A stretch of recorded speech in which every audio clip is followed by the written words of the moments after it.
Hari ini tepat 2 hari sebelum peringatan kematian keponakanku. Tidak ada seorang pun yang tahu penyebab kematiannya selain aku dan ibunya. Ya, ibunya yang baru saja meninggal. Aku tidak tahu kepada siapa aku harus menceritakannya, tapi aku perlu memberitahu seseorang. Kurasa tidak akan ada yang percaya dengan ceritaku. Mereka akan mengurungku sama seperti yang mereka lakukan kepada kakak perempuanku. Aku tidak bisa menyalahkan mereka.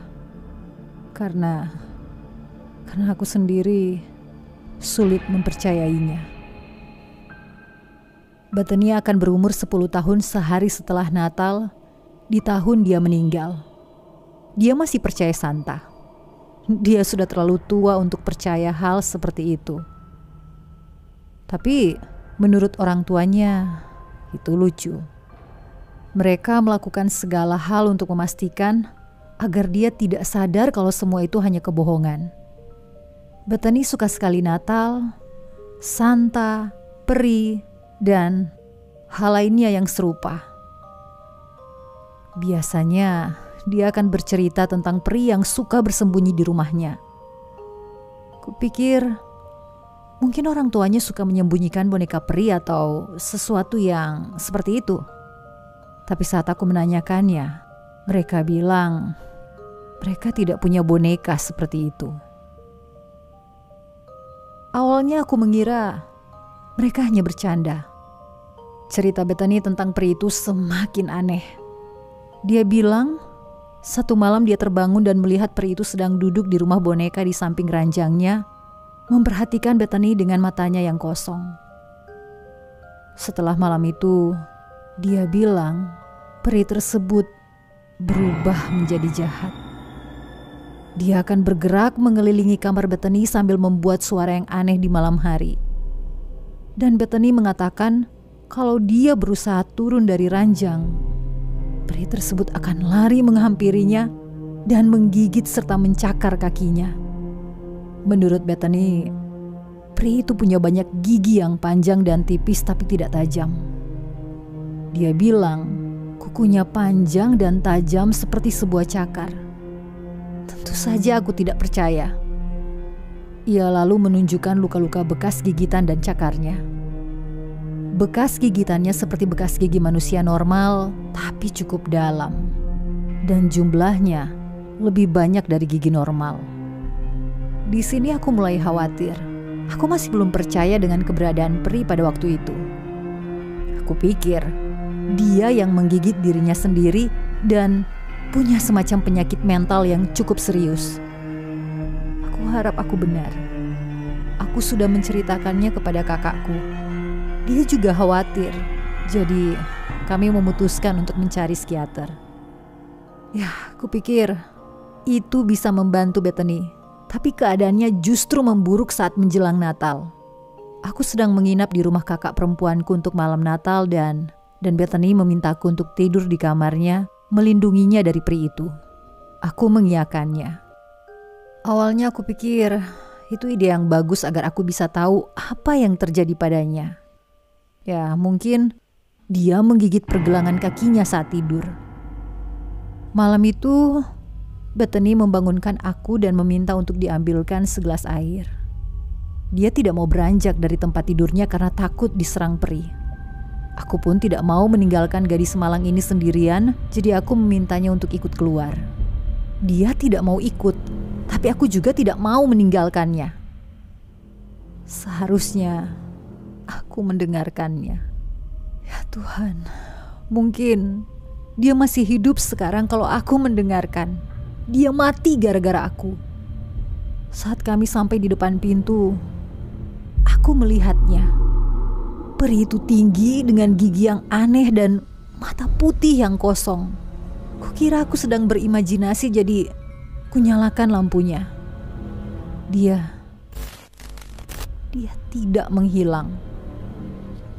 Aku tahu seharusnya aku berusaha kabur, tapi aku malah memotretnya. Begitu aku memotretnya, Dia langsung lari ke arah kami dengan sangat cepat sampai aku kesulitan melihatnya. Ya, semua terjadi dengan sangat cepat.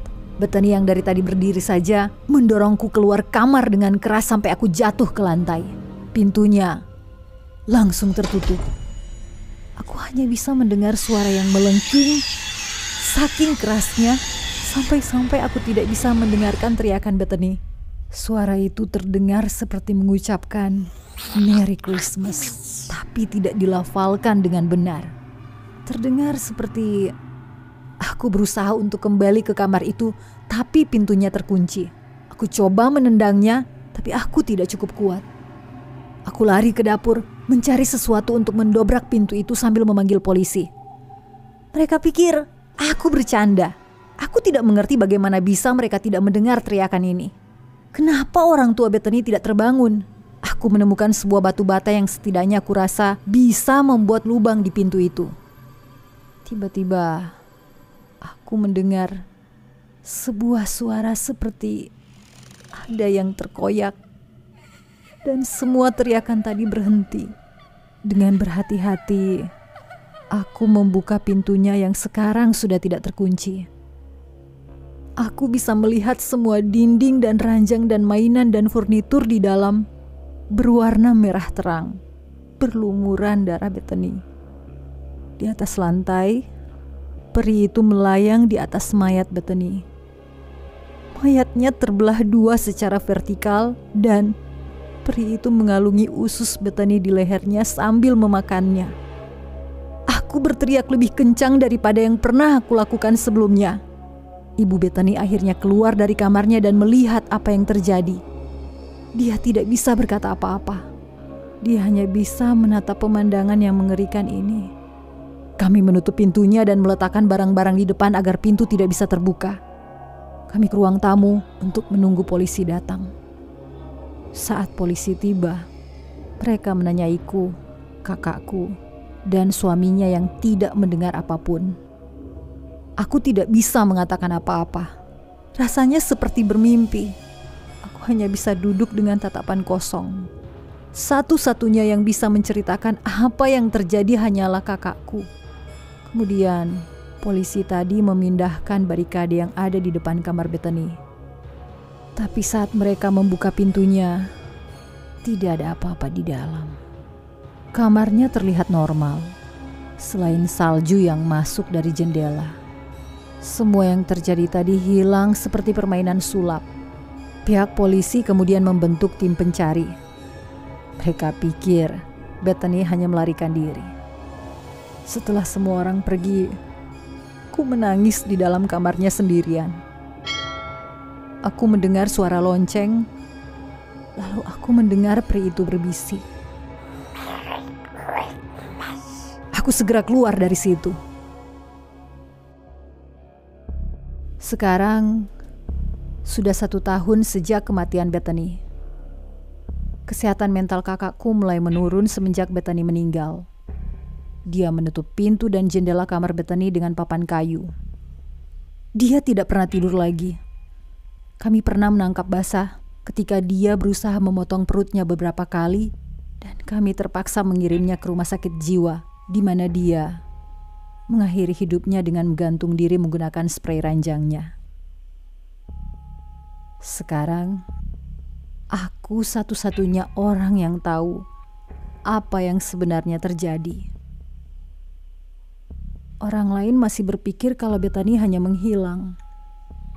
Aku tak pernah lagi mendekati rumah itu dan aku tidak cukup berani untuk memberitahu ayah Bethany. Tapi apapun yang kulakukan, aku masih belum bisa melupakan kejadian itu. Terkadang, aku masih bisa mendengarkan suara peri itu di malam hari. Dan aku takut dia akan membunuhku juga. Karena sebentar lagi Natal. Malam-malam story.